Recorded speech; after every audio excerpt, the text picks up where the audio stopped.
Hey, okay, in today's video, we're going to talk about how do you put a price on your home? What's my home worth is a big search for people. And when you're thinking about selling, you want to know basically how much your home is worth. Is it worth the same as your neighbors? Is it worth as the house down the street? Well, that's what we're going to dive into today with this video. But first, you have to understand what's the outline of what a house is worth. How do realtors do these called CMAs, analysis on your house, determine what you should put it on the market for? And then do you listen to the realtor or do you put it on for the price that you want? Does that help or hurt? So let's look right at it. The first thing we're going to do is just give you a quick overview of what we do when we're looking at a property. But first, please hit the subscribe button. It helps us grow the channel. Now, here we go. Subject property details. You're going to understand what the property is, what the square footage is, what type of house it is, the lot, so on and so forth.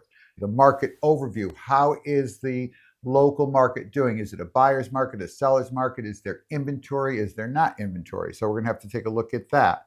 And then what other properties sold? Are there a lot of sales like your house? Are there few sales? That's going to determine whether or not you can get a good price point for your property. Let's just say you have a very unique house. It's an octagon. You know, you grew up a hippie and you're living in an octagon and you're the only one in the whole town. It's going to be very difficult to price that house. You're going to have to go further and further out until you find other similar unique properties. The next thing you're going to do is adjustment analysis. Let's just say you did some upgrades or you did zero upgrades. All the houses in the neighborhood have been redone. Yours is the standalone old house from 1940s. The price is going to be different, so there's got to be an adjustment made for that. And then the actual estimated market value, your realtor is going to give you their idea. You know, a lot of people think, well, do I need to get an appraiser to come in? You don't really need an appraiser because you're going to pay $500. And basically, if you go through this analysis of what the market is doing, you're going to be able to come up with a good value for your home. And market pricing and recommendations and all the supporting documentation for your property. So let's just take a look at a property and we'll walk through how we would value that property. So we're going to first look at the market, and we'll take this one market here. This is Monroe, Connecticut. This is on condominiums. So we're going to do a condominium price point. So 0.64 months of inventory. There's no inventory basically. List to sold price is right around 100%. It's down 0.1%. Medium days on the market are 42, and the median price sold is just 400,000, just under 400,000. So that quick little snapshot. The low inventory tells you that the market is really tight and that you're probably going to get top value for your condominium in Monroe, Connecticut. So now we go to our MLS. So we put in 400,000 to 500,000 condominiums, active, coming soon, under contract, and closed between 0 and 180 days. There's only 10 matches for all of them. So it's going to be pretty tough to find yourself a condo in this town. Closed prices. List is $389 and the close at $410. That is just December 20th of 24. A little earlier than that, it was a list price of $399, a closed price of $410. So these condos are pricing or closing above asking. And these are 1,600 square feet, 1,700 square feet. Now we're going to price a property on Overlook Drive in Monroe. And here's one that sold. It was $912.24. It listed at $419 and it sold at exactly $419.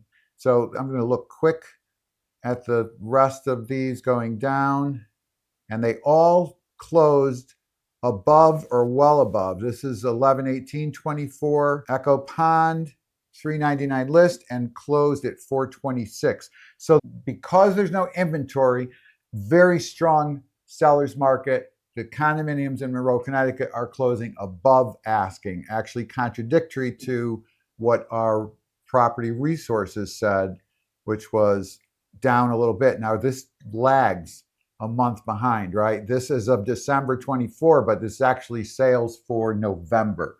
So sales for sellers, the market actually got stronger. If you look at this right here to the left, this is a very strong seller's market. So that's the first step, to look at the closed, the lists, and then we go to our next step and we start looking at who else is valuing our property. And the condo we're going to price is this Overlook, and we're going to price another unit on the same street, just about the same square footage. So let's just go. The next thing we're going to do is look up 36 Overlook. Here's our 36 Overlook. This one sold in 2018 at 238, and it now has a market value of 428. Now let's take a look at that 44 that sold at 419, closed at 419. It has a market value of 408.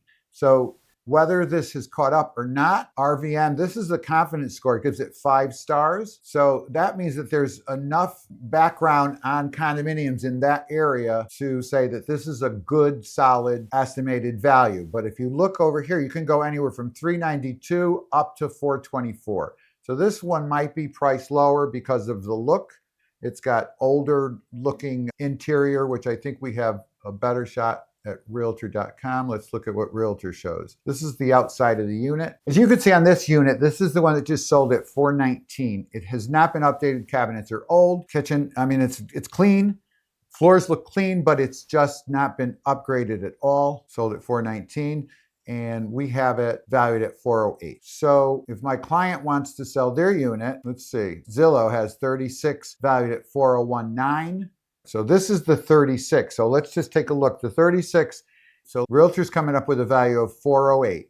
So you have 401 from Zillow, 408 from Realtor.com, which uses CoreLogic, which is very respectful valuation group. You have our RPR, that's our property resources. They do a lot of research, buys, sells, pending, and they come up with the 428. So let's see what this unit looks like. So this interior looks like it's been updated. Nice white kitchen, people like that. Center island, new flooring. This unit looks much nicer. So this unit should be able to, even though the other unit closed at 419, this one's valued at 429. I'd be very comfortable having my client ask the 429. But do they ask the 429 or do they ask less or do they ask more? And that's the biggest question you want to ask yourself when you're selling your home. Let's just say, so we're going to say this condominium is the better of the two. One just closed at 419, so they should be able to get more, and they will get more. Even though it's a couple of months old, the sale, we're in the middle of the winter, but how high do you want to go? You don't want to overprice it so that it sits on the market and it doesn't sell. But if you're looking at the overall market, and there's no inventory, maybe you just do it. And if you're comfortable with pricing high and understanding you may have to wait longer to sell it, or you may have to lower the price eventually.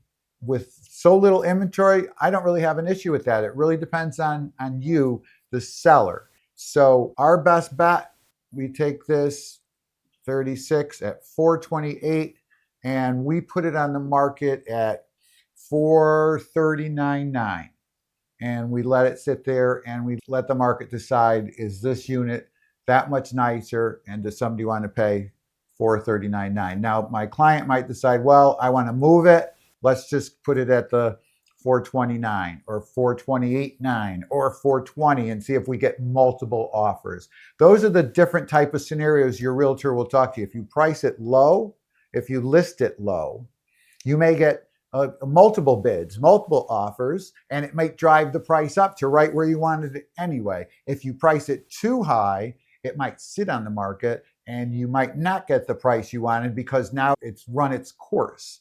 So you have to be very careful and you have to just take your best shot with all the information in front of you and decide what's right for you. Hope you enjoyed this video. If you do enjoy this and you want, there's a video, the next video in this grouping that shows you 13 things you can do to make your home more valuable. They don't cost you a lot of money. I really recommend you check that video out to see how you could raise the value of your unit. Thanks for watching. Hope you enjoyed and have a great day.